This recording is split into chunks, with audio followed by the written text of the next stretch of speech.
Wel, helo, bore da, prynawn da, noswaith da, mae'n dibynnu pryd i chi'n gwylio y clip bach yma o Gofyn y Golygydd, a i chi'n gweld wyneb cyfarwydd ar y sgrin, sef Lois Williams, Golygydd rhifyn Rhagfyr, Papur Bro Clonc. Shwmae, Lois? Shwmae Dylan, iawn. O fi'n eitha da, wir. Diolch i ti am droi mewn. Os nad yw bobl wedi gweld rhifyn yn barod, dyma rhifyn Rhagfyr Clonc.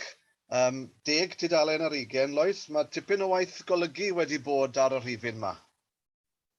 Wel, os fi'n credu, fel blwyddyn diwetha, ges i sioc faint o ddeunydd oedd dod mewn. Pan ti'n ystyried, wrth gwrs, bod ni dal i bod cael yn cyfyngu gan yr pandemig. Mae'n dyn ni o ran digwyddiadau fel yna. Mae jyst y syndod faint o newyddion sydd wedi dod, faint o hanesion, llwyth o luniau i gael yn yr rhifyn hyn, fel ti'n gallu gweld.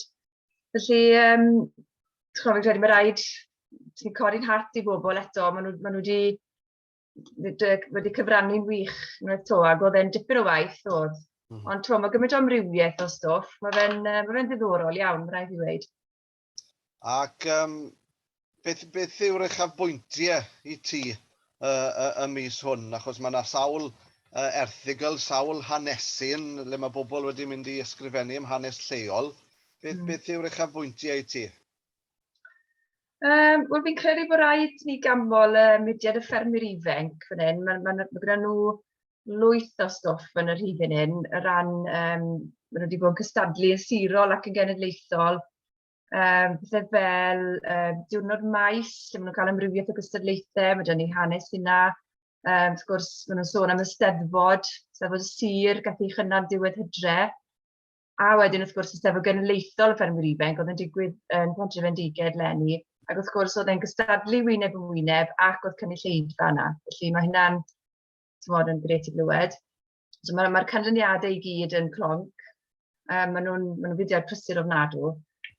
Gyda ni hefyd sôn am agoriad swyddogol Canolfan Creuddyn.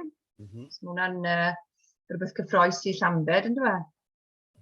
Mae sôn am llwyddiant 2 o'r ieuenctid lleol ym myd chwaraeon. Mae hwnna'n beth positif iawn.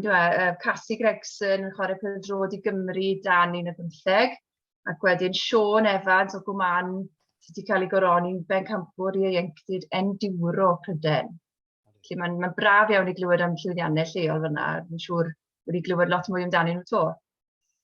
Wrth gwrs wedyn, fel ti'n gweud, mae hanesion lleol am gymeriadau lleol fel y Faciwi, Doreen Evans, mae gen ni colofn o'n doedden nhw'n ddyddiau da, gan Gwyneth, Davies.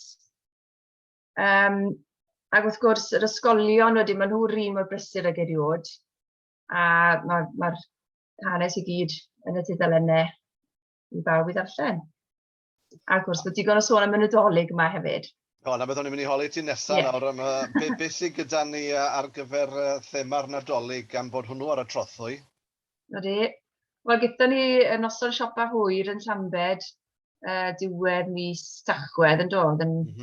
Chydig bach yn gynt nag arfer lenni, a mae hwnna ar y clawr hwnna wedi. O'n i jyst yn dal yn hoffi i lan fan hyn hefyd. Gwrdd, fi fel. Ar y clawr. Ie, oeddi. Oedd e'n bersonol, ond ni'n gallu mynd ar y noson, ond yn ôl beth fi'n ddeall, oedd na awyrgylch braf iawn, a mae'n jyst yn fendigedig bod wedi digwydd, wrth gwrs, yn dweud. Mae Llambed wedi cael ei addurno'r hardd iawn eto leni, mae sôn am hwnna ar un o'r tudalennau yma. Mae Rhys Beb Jones sydd wedi sgwennu darn yn sôn am dyma ni, sôn am sut mae'r dre wedi cael ei addurno ar dudalen 16 fyna. Ac yn anodd pawb i ddod mas i siopan lleol, wrth gwrs, i gefnogi busnesau. Wedyn hefyd ar thema Nadolig, mae gyda ni ryseitiau Gareth. Yn y gegin, gyda Gareth. Lle mae yna ryseit... Mae dudalen mae hefyd. Dudalen 6, fi'n credu. Dudalen 6. O ie. Mae gyda bwdinau briwgig. sy'n fel rhyw fatha mince pies sy'n credu. A hefyd Florentines Llygeiron. Mae'n siŵr beth bach blasus iawn i bawb i trio wneud dros Nadolig yma. Reit, wel, wy'n gyfarwydd am mince pies, Lois, ond Florentines Llygeiron yn rhywbeth newydd i fi, fi'n credu. O, na ti, bydde ti fynd ati i ddilyn ar y sait, gweld be geid i'n y pen draw. Felly beth gai i a beth gaeth rhywun arall yn hollol wahanol, felly, ond... Bydd hwnna'n adroddiad bach ar gyfer y clonc nesaf, falle.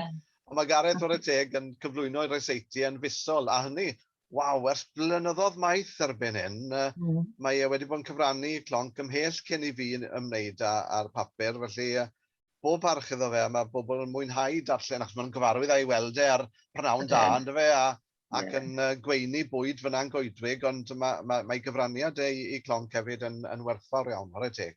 O'r teg, ydy mae fe. Wedyn, hefyd yn sôn am thema Nadolig, wrth gwrs, mae da ni colofn dysgwyr, siaradwyr newydd, hefyd ar dudalen 6, lle ni'n cael chydig o hanes,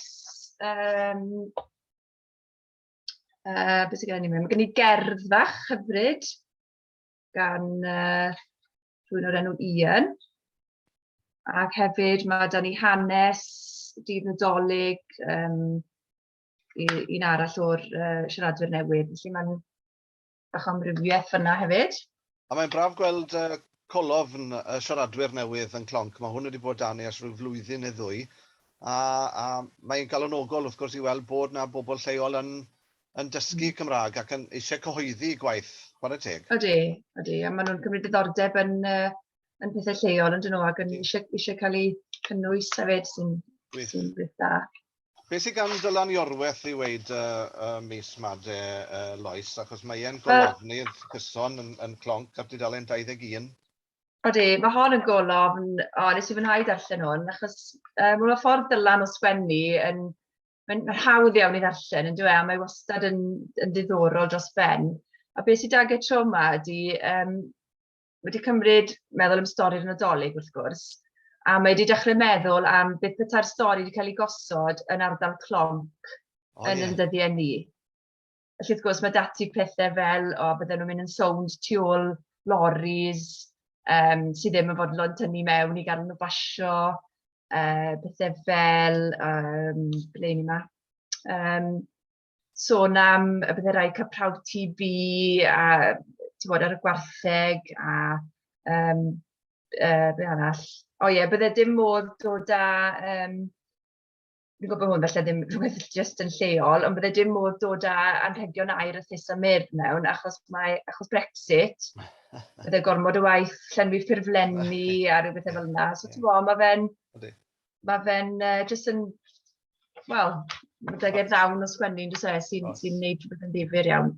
Odi, a mae'n dod o peth yn fodern iawn, yn dwi, ac mae'n graff yn yr hyn, mae'n sôn am y stori'r geni, wrth gwrs, a fel bydde fe heddi. Mae'n wych, fi'n mwynhau hwnna. Mae'n sôn am bethau fel baby shower. Mae hwnna'n rhywbeth newydd ofnadw sydd wedi dod o America yn yle, dwi. Bydde rai cael baby shower i'r fam a'r babi, dwi. Ac ar dudalen 3, mae yna nifer o bobl yn rhoi cyfarchion Nadolig, Lois. Oes, nifer fawr o bobl. Mae hwnna'n gret, achos maen nhw'n talu am hynny, a mae'r arian yn dod i clonc, ond fi'n credu bod nhw'n cael bargen hefyd wrth wneud hynny, achos maen nhw'n arbed hala cardiau Nadolig a talu am stamp o'r cardiau Nadolig, felly mae hwnna'n beth braf o bobl yn eisiau rhoi cyfarchion. A dyn nhw'n gadw neb mas wedyn nhw, dyn nhw'n debygol o'n hofio rhywun wrth roed yr cyfarchion fel yna, felly. Wel, gret, mae hwnna'n ragflas da iawn o beth sydd yn y rhifyn Rhagfyr Clonc. Nawr, beth o'n i wedi meddwl wneud, fi'n gwybod bod fi ddim wedi trafod hyn da ti, Lois, oedd sôn ble mae clonc ar gael y siopau lleol. So, dwi'n weld, dwi'n gallu rhannu hwn ar y sgrin. Felly, os ydych chi wylo am clonc a bod chi'n gwylio'r clip yma ac yn meddwl ble allai cael gafel y clonc, wel mae gymaint o siopau lleol yn gwerthu, a fi'n mynd i ddarllen trwy'r ein, felly aroswch da fi. A os ych chi'n gallu mynd i un o'r siopau, mae mynnwch gopi.